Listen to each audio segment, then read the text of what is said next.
There we go. Now you're live. Hello, everyone. My name is Claire Haillot, and I'm really happy to be with you here today to celebrate National Quilting Month with a very special topic. And it is mastering quilting with the PFAFF IDT system and also free motion.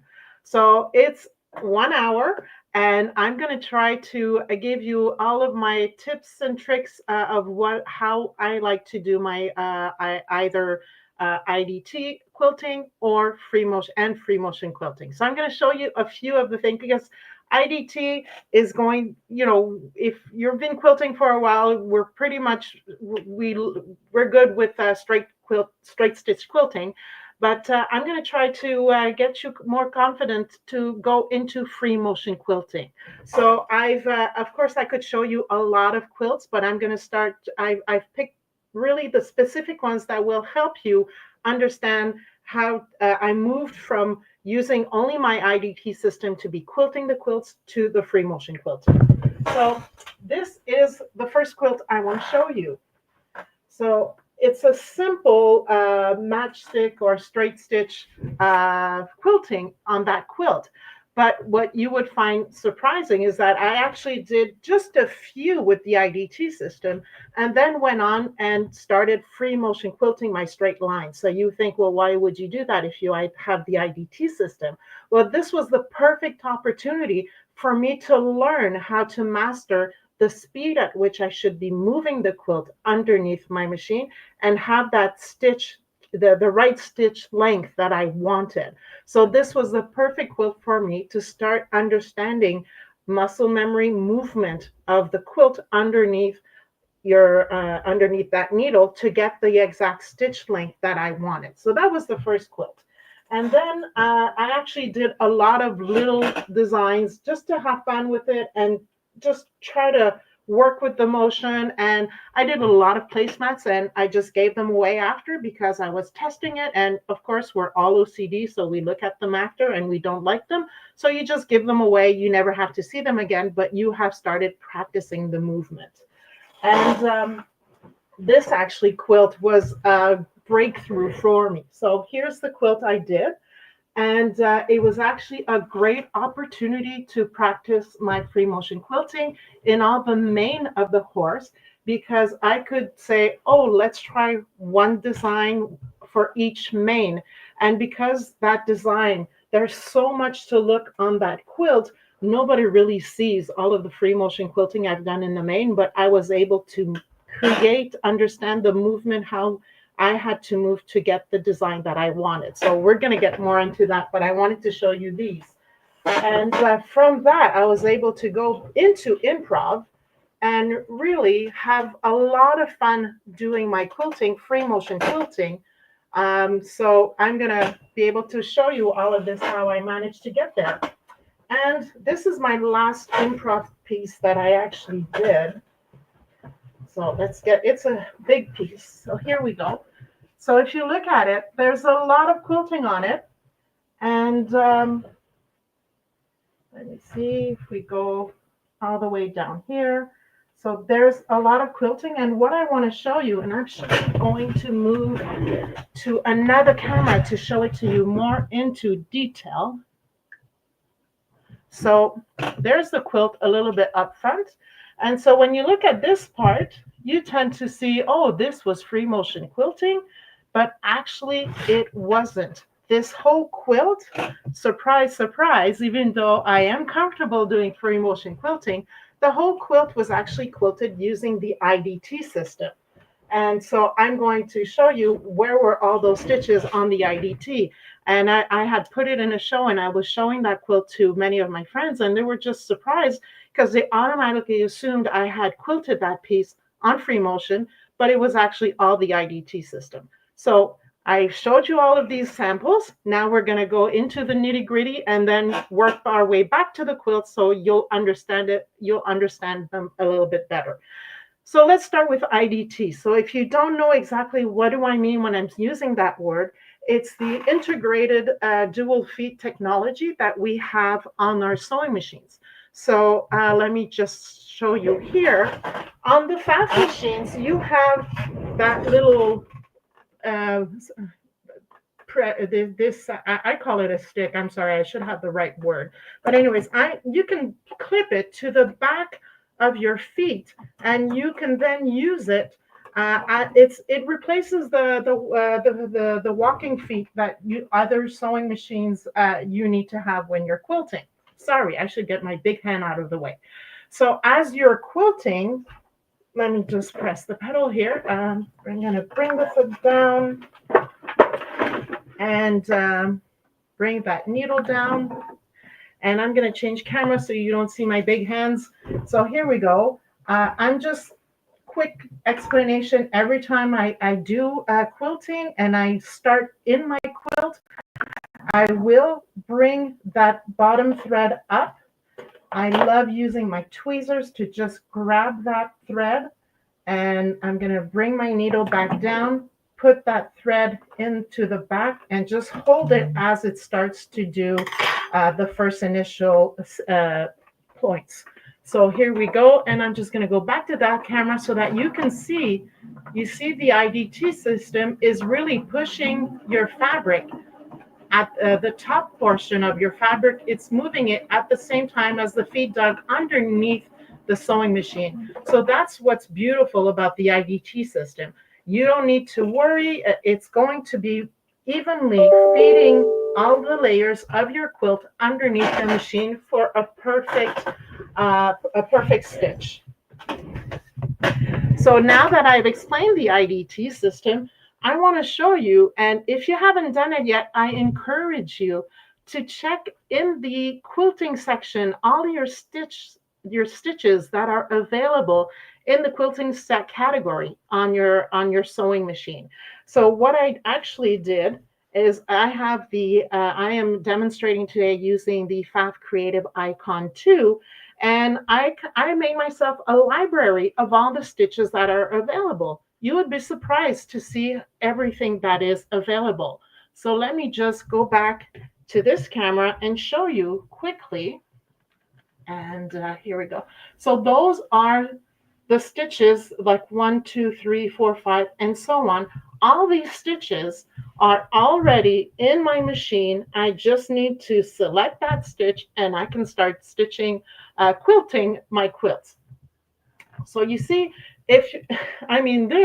you'd think that you would have to be free motion quilting that design or this one, but you don't have to. It's like one less hassle because the machine with the IDT system can do it for you. See how this could be just a great border? Same thing with this stitch out here. So this gives you a lot of opportunities, a lot of quilting that can be done without all the stress of free motion quilting. So I'm going to bring back this quilt and show you exactly, now that I've shown you that library of stitches available, you'll be able to see that, let's go back here. So this design that you are seeing is actually this design here in my library. So I basically did a straight stitch this way. As I got to my seam, I went back to a straight stitch and went in the ditch and then back to this side and just moved side to side to create the effect that I wanted. So that's one thing I wanted to show you. I also wanted to show you this design here. So that's a beautiful quilting, and I really wanted something special, simple for that section of the quilting. And for me to ensure that I would stay exactly where I needed to be, I actually pulled out that it's actually 1/4 of an inch feet with guide. So you have them clear and you have them in metal. Okay. I prefer, when I'm quilting, I prefer using the clear so I can see what's happening underneath. So I basically did a straight stitch and just put that guide in the seam and went all along, down, and then upward so that I would have a very straight line according to the seams.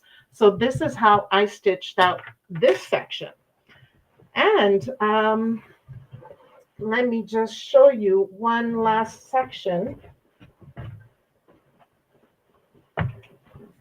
So I'm going to go here and I'm going to zoom up just a little bit. So this section, so you can see here that I actually had fun with other designs in the quilt, and I figured, yes, I am a lazy quilter, so it was taking too much time, and I actually had a deadline. That quilt needed to be finished to go into a show, so I had to get the picture ready and all that. So I said, I got to figure out another design that's more that's simpler. So I went back to the famous straight stitch, but I wanted to create a new a design that was still very dynamic. So here's my trick. What I do is I always have stencils and I have non-permanent markers, and using those, and I also have like the I guess a plastic tablecloth, if you've ever seen that, where so it's a vinyl that's very thick, and so I can put my big quilt on my dining room table and put that plastic all over it and just draw out the whole design of the quilt. And so once I'm confident, I can start quilting it. And that's one trick that you should keep that in mind, because most people saying, I'm stuck, I can't finish that quilt, I cannot quilt it.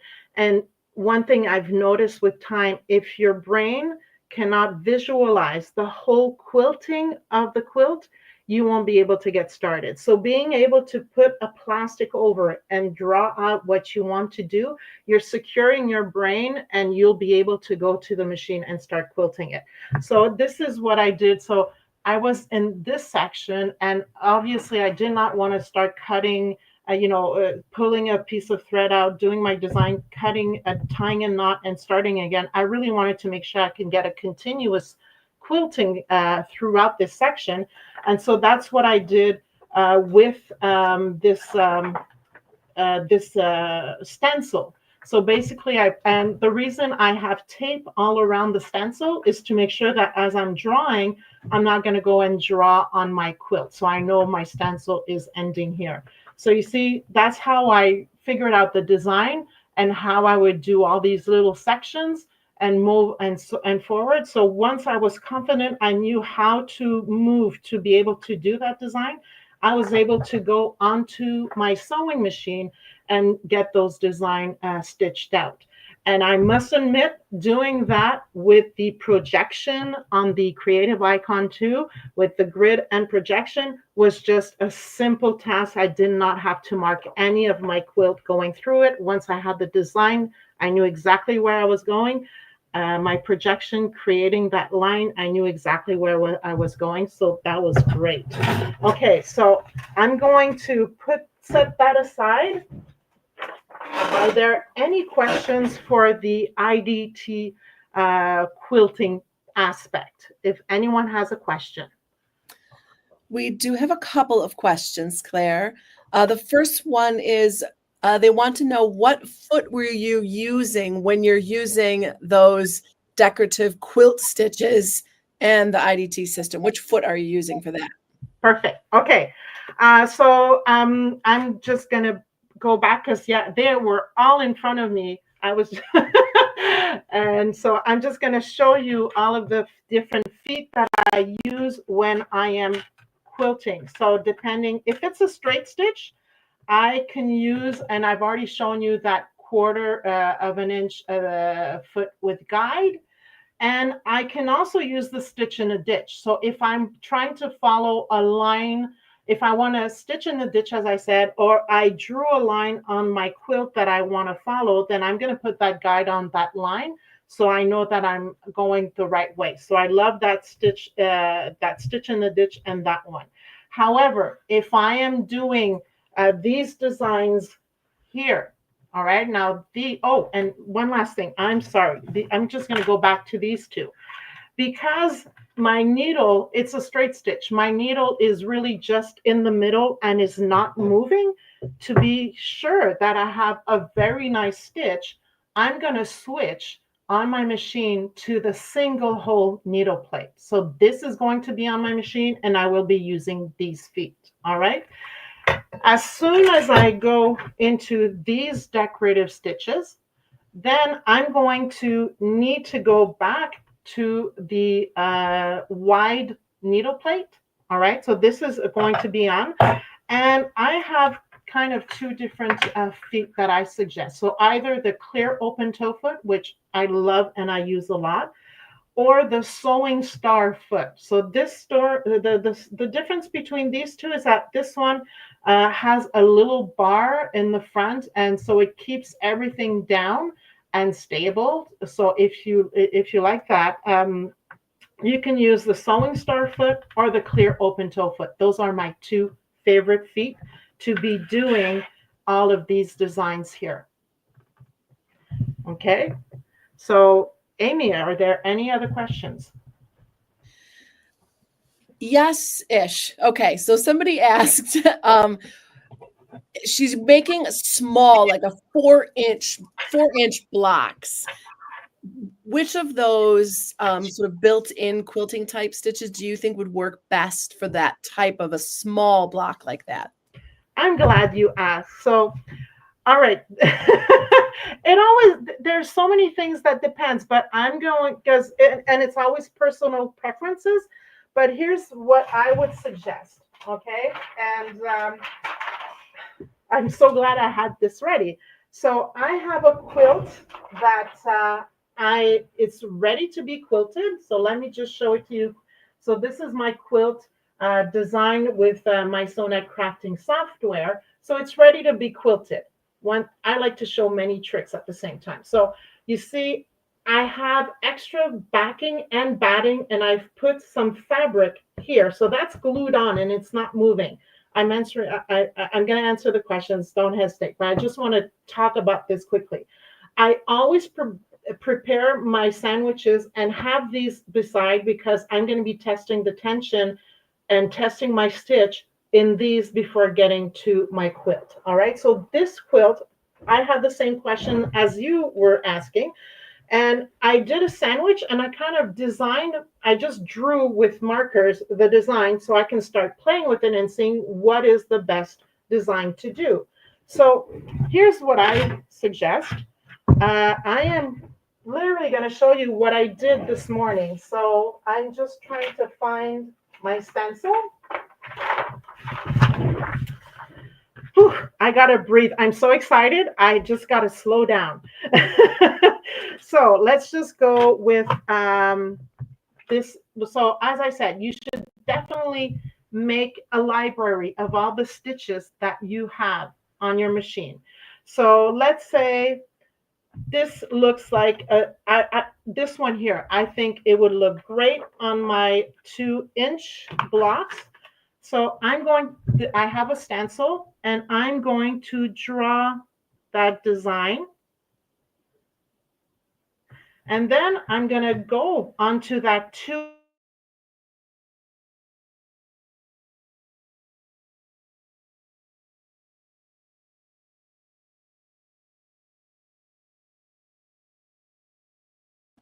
Claire, I'm not sure if you can hear me, but you have frozen on the screen.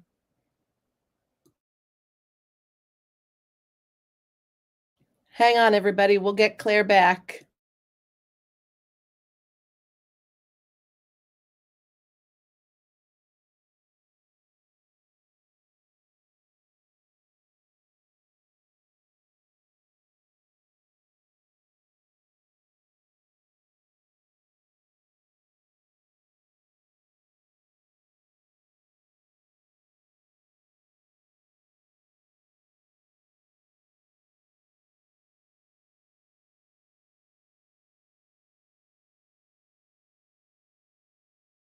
It looks like she's logged off and is logging back in, everybody. We'll get her back. Just hang on tight, please. Thank you.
Oh no, everyone, I have some very bad news. Claire has just had her power go out and it looks like she's trying to come back on. So hang tight.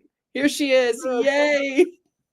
All right, Oops. can you guys see me? I'm not even sure you guys can see me. Hold on. I'm sorry. I have to go to the regular camera. Oh, whatever can go wrong will, right?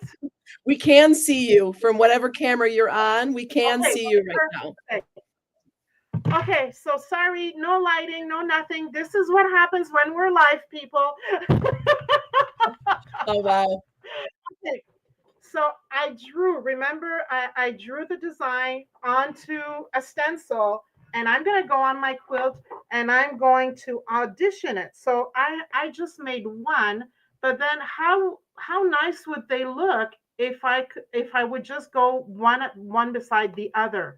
So that's what you have to do. You have to really start, because there can be so much fun. So this one would be fun to just put one beside the other. So remember, you're going through, you have 2 inch.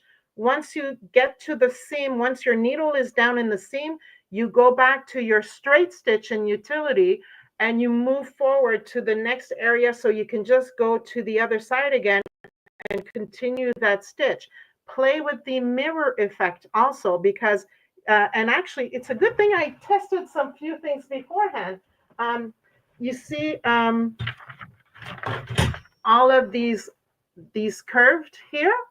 So I just went on and had fun and drew a straight line and played with the curves, and then went back to the beginning and did a mirror effect. So some of them can do perfect circles. Some of them are going to be, you can see that the design on this one is kind of not a circle, but that's one way of doing it. So you can definitely go around and have fun.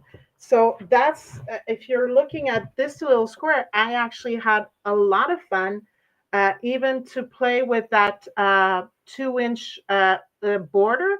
So again, going back to this stitch out right here, I said this would be beautiful as a border, a 2 inch border. And then I said, would it be nice if I would make 2 of them into that border? Wasn't too satisfied. I think this is something I'm going to go with. And also, this is another design that is part, it's the actually, if you have the creative icon too, it's the last stitch design in the quilting. It's actually also a beautiful border. And so there's a lot of fun to be had there. So that's one thing of that's one way of doing it. So I hope I've answered that question. Is there another? Are there other questions, Amy? No, I don't see any others. So I think you're good to go ahead and go on. All right. So now we're going to move on to free motion quilting, and I'm really going to have to think outside the box here, because I just have this camera. But if uh, if you haven't tried free motion quilting, or if you're afraid of free motion quilting, I'm going to tell you why. The first thing, no one, for me, I consider free motion quilting the same way as someone would consider learning to play an instrument. Okay. I remember when I had my quilt shop, people would walk in and saying, okay, I want to learn how to free motion quilt. Here's my machine. Show me. And I kind of said, what do you want to see first? And of course, they want to have all these beautiful, intricate designs. And I always reminded them, it's like, imagine if yourself, you would say, you would go up to a music teacher and tell them, I want to learn how to play the piano. And the first thing I want to learn is Beethoven's Symphony number 5, for example. Well, you're setting yourself a little bit too high to begin with. You need to start learning your scales, and you need to move forward. That's the way we have to go. So the important thing is, and so, yeah, let me just go back here, and I'm going to have fun showing this. So I'm going to make this happen. We got to love to be creative. I just want to find a hard surface, and here we go. There's a hard surface. So before getting to your machine to do free motion quilting, you're going to start with a pen and paper. Okay, so the first exercise is to actually fill that paper with a design without going over your line and without removing the pen from the paper. So, of course, I would do this like that, but so that you guys can see, I'm going to go this way. So just another challenge for me. So let's say if I want to just do a meandering. So we'll just start from here and work our way through the paper. And again, so you really have to see it as an ensemble to be able to go and fill that whole area without going over any of the lines you've already done. Not bad. I have been practicing for a while. Okay, so that's one thing. Next thing, and yeah, yesterday someone said, how do you do a loop to loop? So now I know what it is. I didn't know yesterday. So a loop to loop. I'm going to start here and I'm going to go do my first loop, do my second loop, do another loop, do another loop, do another loop. See, I missed that one. You can tell this is new to me. So you see, if you're screwing up that way, it's good. You're getting your brain to understand the movement. So don't freak out. Continue. So I'm doing it again. So let me just, there. I had never done this before last night. So pretty good. Okay, so you're getting the movement. So that's the first exercise. You're actually teaching your brain how to be doing that quilting design on a piece of paper. So again, you can get one of these paper books and just doodle all day long. I remember going to parent-teacher meetings and doodling during the classes, and no wonder my kids are ADD. Their moms is ADD too. No, I'm just practicing my quilting. The teacher didn't need to know that. So once you figured it out and you've done it with paper and pen, you need to just do one last thing with your brain before you're going to be comfortable free motion quilting on a sewing machine. So basically, so far, you've been doing your quilting designs, moving the pen on the paper. When you're going to get to your sewing machine, the pen is the needle. So you are not holding the needle. You are actually holding the paper. So it's one last little switch that has to happen in your brain where you need to learn to be moving the paper to get that same design. All right. So that's why people are having so much difficulty. It's just that one transfer. But once you figured it out, once the muscle memory is in place, I know how to hold my quilt, then really everything's going to do fine. You'll just have, and whenever you have a new design to figure out, you have to make sure you can do it on paper. If you can't do it on paper, don't bother trying it on a quilt because your brain is not going to be able to do it. What I love about the Creative Icon too, I have to say, I even before I was an educator for SVP, I got in myself the Creative Icon 1 and in 2018, and I just love the height and the width and the lighting because that the whole section of the I wish I could move the camera and show you, but that area is raised, so you actually see you have a better visibility. You can see up to, I would say, 2 inches behind the needle. So that also helps you because if you can't see where you're supposed to go next on your plate, on your quilt, you're gonna freeze. So having all of that area is also helpful to do your free motion quilting. And also, you must honestly, as I said, I had the Creative Icon 1 in 2018, and I spoiled myself only in 2020, and I bought a quilter's table.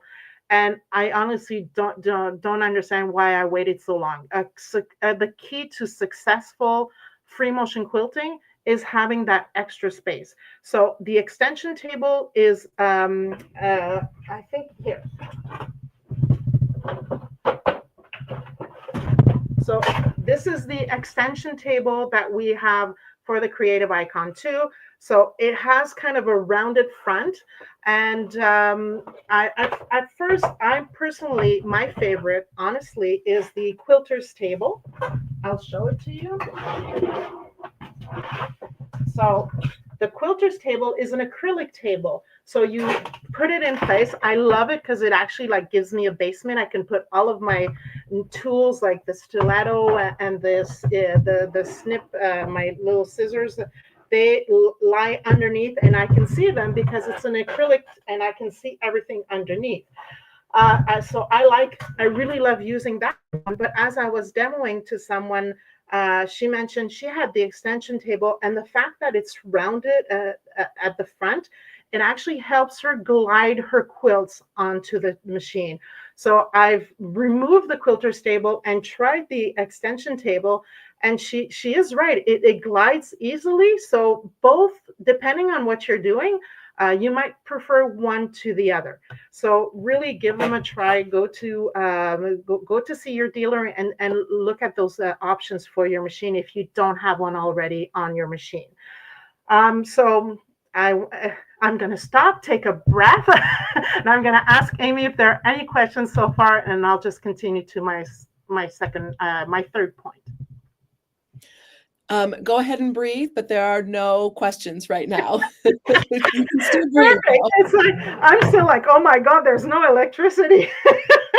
All right. So I've talked about everything for IDT, how to do it, do your quilting. And then I kind of gave you the basics of free motion quilting. I wish I could demonstrate. I was ready to demonstrate, but hopefully we still have a half an hour. Maybe the electricity will come back. Let's cross our fingers. So in the meantime, another thing I can tell you, a trick that you can do if you would like to be doing free motion quilting, but you're hesitant. I know right now pebbles are the fashion. It's really in. People like to do these pebbles in free motion quilting. So if you're afraid of doing that, here's one trick I found. So going back to this quilt, all right.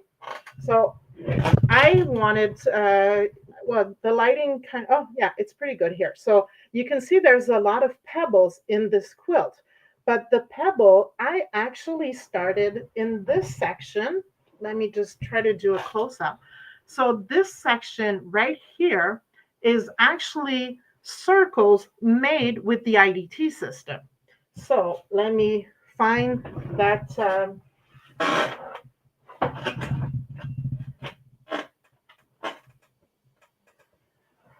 I took this design right here. I played with the length, played with the width.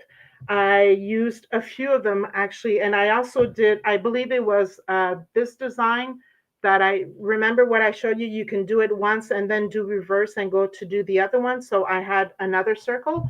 So I went through this and kind of filled a good portion of this area with the IDT system and just did those circles because, you know, I like these perfect rounds and I want them to be round. So I started with that, and then I was able to go with the free motion quilting. And because I had the flow, I had the size that I wanted in a circle, they were already there. Thanks to, you know, my machine, it had set the design up and the sizes. I was just going around with my free motion quilting and replicating the shape and the size. So it got me to be more comfortable making the movement, creating the designs. And then once I hit out on the outside edge of those oranges, I kind of went with bigger circles because I was comfortable with the movement. I knew what I was doing, and I was able to make those movements. So that's how I created, I got the confidence to make all of these pebbles because I started with something that was already preset on the machine and then started playing with it. Same thing here with these, all of these straight lines. So at first they were done with the straight stitch on the machine, but then I moved over and did them with just the free motion and did those movements. And again, it's like you have to, yeah, that's one thing I haven't said yet. Sorry. So I'm just going to say one thing. When I am free motion quilting, my speed on my machine is actually, it's important to be able to move that speed because I never go full speed. So let's say on the PFAFF Creative Icon 2, if you're on max speed, just bring it down halfway. When I am comfortable and I know the movement by heart and I know where I'm going and what I'm doing, my max speed is 50% of the speed. And if I'm just trying to understand the movement and how I need to do my free motion quilting, I'm probably at 30%. So basically, you want to reduce the speed so you can go slowly moving your quilt around underneath your needle. So this since you're moving slowly, the needle's going down, up and down also slowly, because you want to have that nice stitch, the stitch length. As you're getting more comfortable and you're moving faster, then you can increase the speed. But I have never free motion quilted a quilt at full speed on a machine. I'm always giving myself room to move, room to breathe, because it's not a race, so just 50% of the speed, that should give you plenty of time to see where you need to go and create that movement. All right. Now, needle up and down, you definitely need to have that on your machine. I'm glad I got to show you how to start and pull that needle, the thread from underneath up onto your machine. I hold those two threads together, do a few stitches in place to make sure that the tension is right. And I still hold those two threads to start my free motion quilting. And then at one point I will stop holding it and I will go on to do my free motion quilting. And those threads, I'm going to pull through inside of my quilt. I'm going to let it run into the batting. Same thing when I finish. If I don't finish on the outside of a quilt, I'm going to keep a 2-inch, make a tie, and put it into the batting on the quilt. So that's the trick I wanted to show you with this. And I wanted to go back to this design. I'm going to put it the right way. Okay, so again, if you would love to, my dream is to do those feathers and those pebbles, and there's many books that show you different designs. This is the ideal design to do, just to get I'm so bad with this camera. I'm so used to the other ones. So I'm hoping you can see the different designs that were used on each main. So that was wonderful, because it really pushed me. Every main had, the electricity is back. I'm so happy. Okay, so it's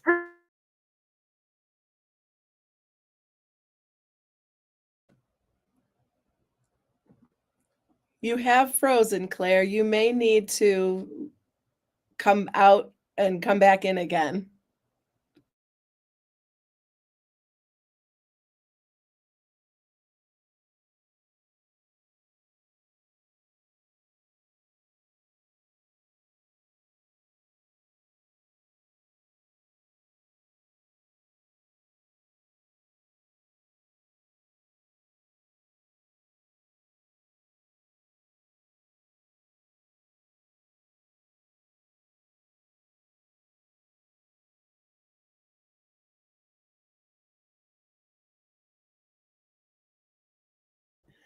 Thanks for your patience, everyone, as we deal with Claire.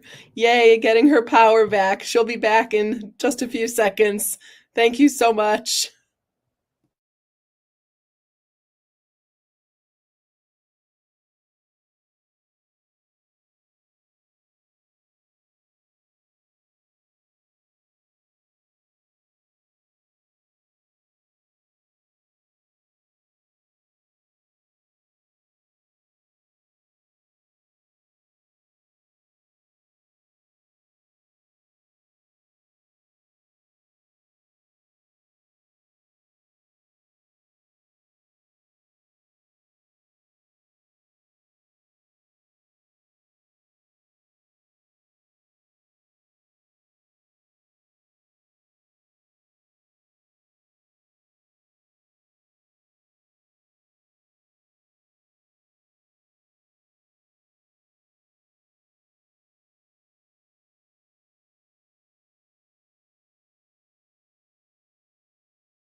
Okay, can you see me? Can you? We can't see you yet. We can Oh, hear I'm sorry. Oh, I feel terrible. I don't know why. It's I guess the system, my internet rebooted. It fell off of my other Wi-Fi, and now, come on, camera, start. I don't know why it's not starting. I'm gonna go back to my regular, the other camera.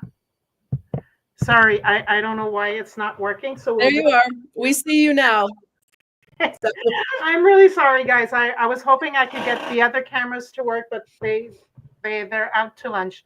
I was showing you that this. Oh, actually, the lighting now is with us, so we can see the different designs that were done. So you can really practice a lot of designs when you have a pattern that allows you to play like that. You can change threads. You can because obviously your tension will change depending on the threads that you use on the top and on the bottom, and also the batting that you're using. So those are all things to consider when you're free motion quilting.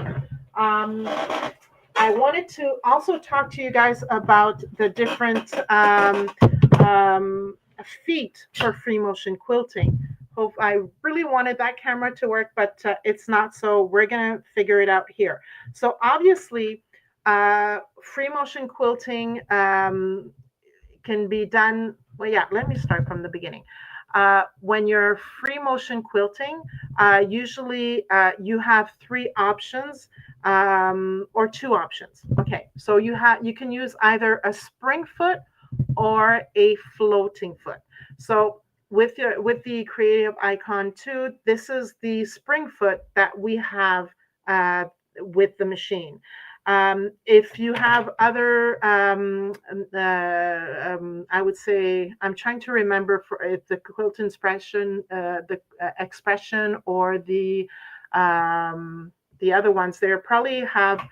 You probably might see this one as well. This obviously you see the spring, so it's a spring foot. What happens with the spring foot is that basically before that needle comes down, the foot is going to go down onto your quilt, holding it down, and then the needle can go underneath, grab that bobbin thread and bring it back and tying it in the batting section, and then going back up. As the needle goes back up, the spring foot also goes back up, so you can move your quilt, and then it's going to go back down and secure that quilt so that you can have a nice stitch. So obviously the spring feet will give you a nice, I like to say, a nice crisp tension, something that we like to see as quilters. Okay, so I think you're going to find it easier to quilt with a spring foot. This quilt here, it was for me a lesson that sometimes the spring foot is not a good idea, because I had several layers of appliques. And for example, when I was quilting around the eye, I had not stitched that eye in place yet. I started around it, and that spring foot was rubbing my fabric in that area, and it was peeling it off.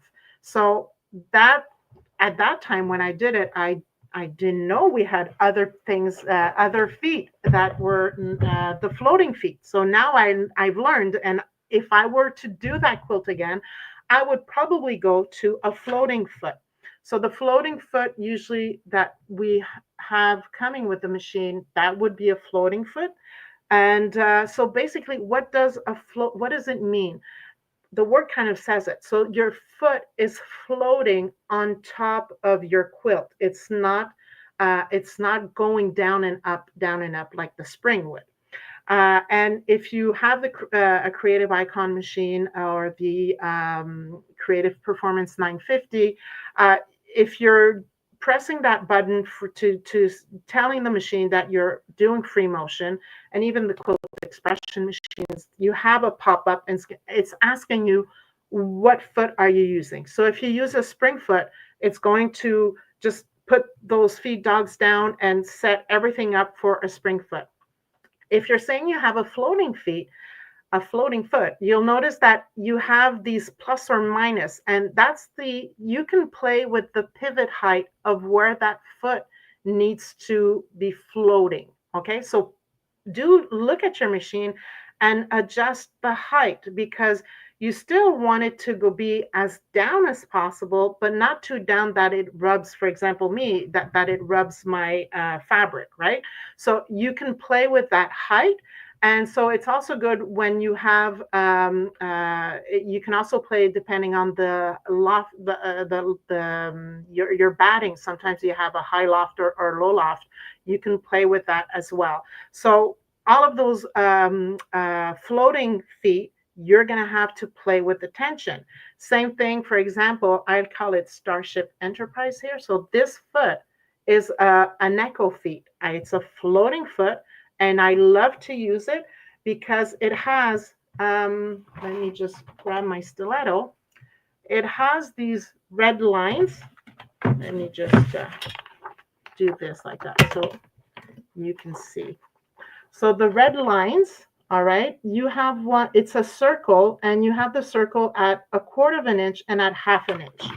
So meaning if you align the two, whatever you're doing that you want to have an echo around, if you put that first red line to that, either it's a seam or it's an applique or a design you've already quilted, you're going to be sewing at 1/4 of an inch all around it. If you go to that second red line, I'm hoping you can see it, then you'll be at 1/2 an inch. And I actually made a sample right here so I can show you.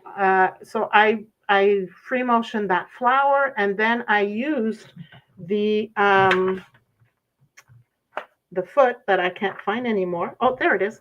So by using the foot, so see here, if I'm aligning it to the first red line and just moving along to that flower I drew, then I will be free motion quilting at 1/4 inch all around. And then I can do the second one, the second line, and and continue to echo all around. So I love that foot to be able to do any echo design. So I think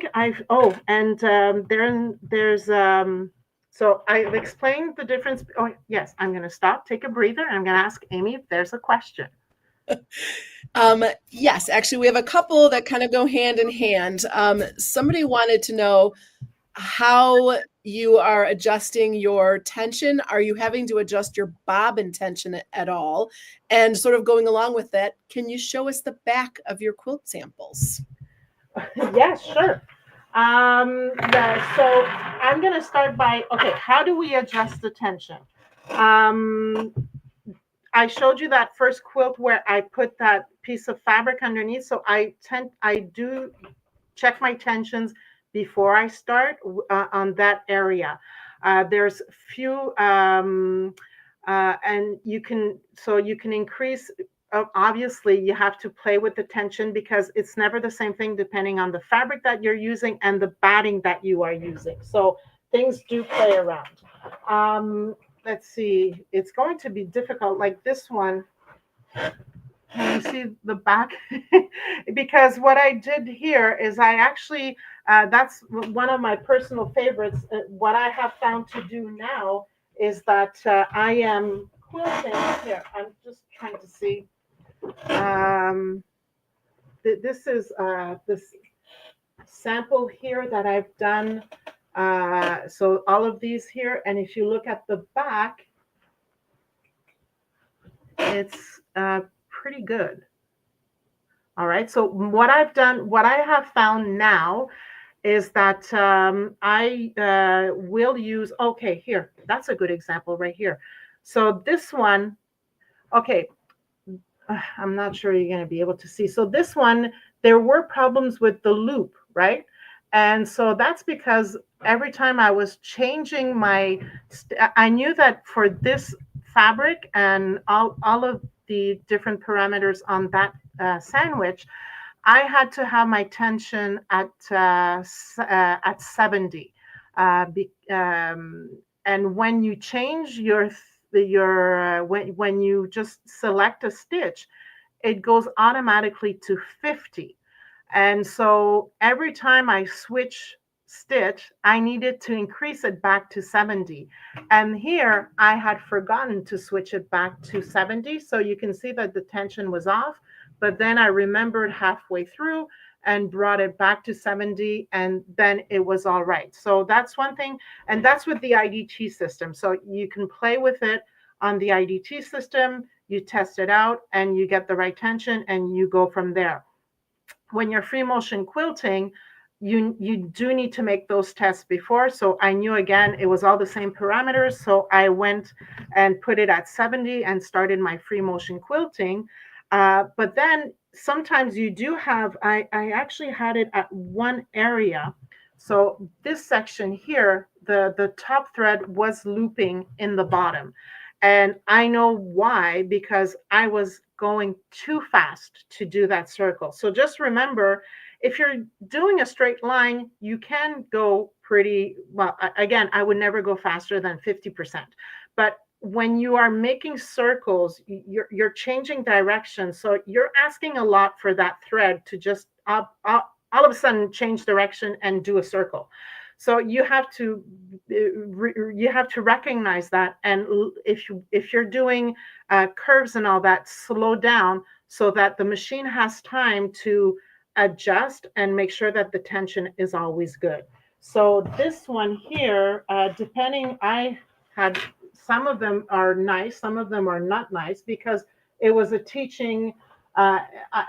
For me, it was learning the skill, and a lot of times I would forget to go into the back. And I don't think you can see it, but some sections were fine and others weren't. And what I have found, actually, when I was doing this design, you can't really see. So at first, I was, because this actually is a good question, because this is a wall hanging and it's applique. So, and I was using 40 weight threads and 30 weight threads. And at the beginning, I was kind of in the concept of, if it's a bed quilt, you want to have the same color thread on the top and on the bottom, same weight, because you want it to be nice on both sides.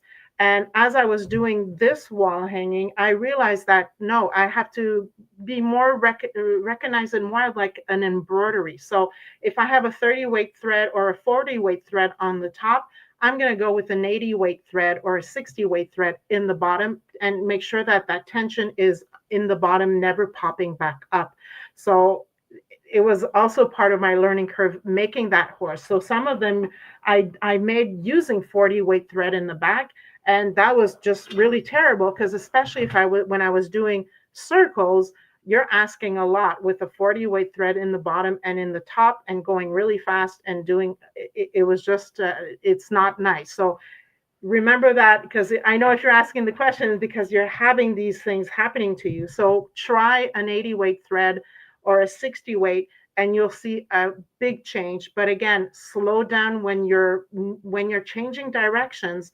Slow down, because you need to make sure that everything is going nicely in the bottom.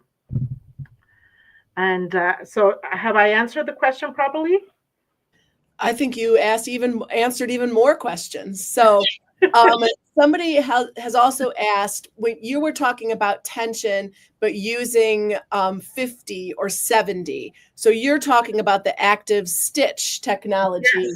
When you're mentioning that. Do you make any differences? Do you turn off active stitch technology and use regular tension at any point? Or how do you deal with that? Well, so far, I'm going to touch wood, because I've been so lucky with free motion quilting and IDT quilting. I've never had to remove the active stitch.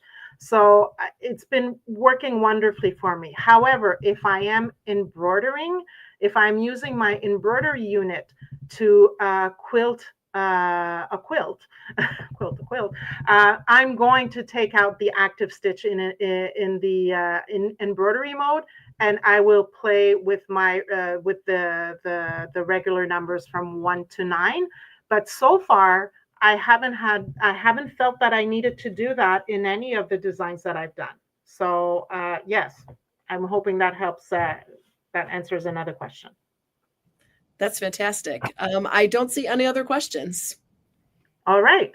Okay, so we have 4 minutes left. I'm going to take that 4 minutes to go again. If you go to that screen when you're saying that you're doing free motion, there is a third option on the creative icon to the creative performance 950, and it's probably the icon one as well. I'm trying to remember all the machines that have them, and it's actually a ruler foot.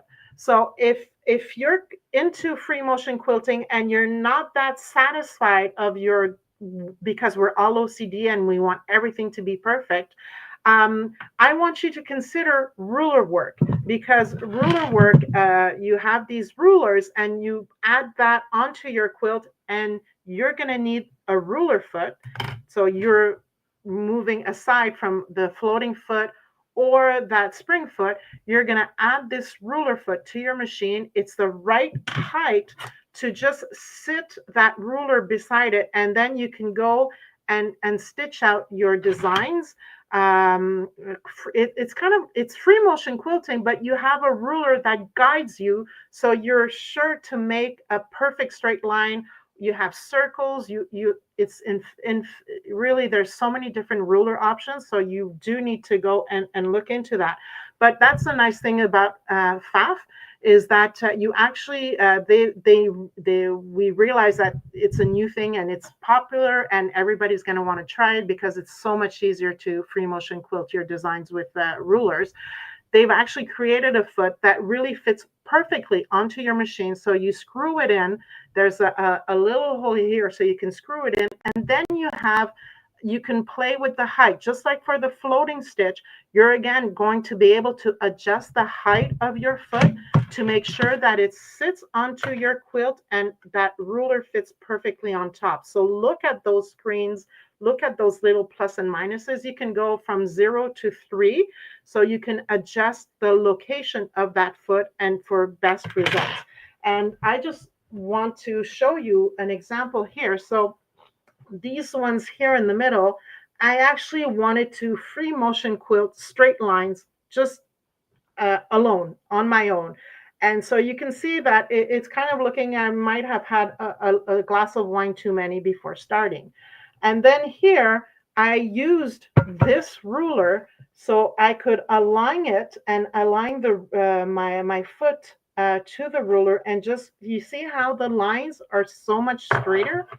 And then I went a step further here, where not only did I use, oh my God, I think it's the camera is a mirror effect. That's why I'm having so much problems.